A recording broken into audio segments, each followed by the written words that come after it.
We're excited to get to work with Atlan Stormwater. They're a company from Australia that makes these floating wetlands. This is their first installation in North America. Today, we're installing one here in Cooper Creek. It's going to act as a trash trap, but also as a floating wetland that looks nice and also helps water quality. So these are plants that are local to Columbus, Georgia. A lot of these guys, like the lizard's tail and the buttonbush, the seeds were collected from this park. Collected from this park and grown up. So it is as local as you can get.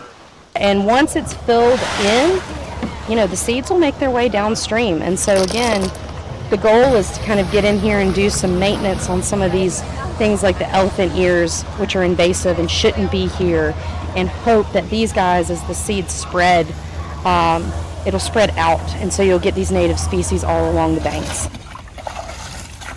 It's going to be anchored to the banks, and so if there's a big rain event, the creek rises, it'll rise with the creek.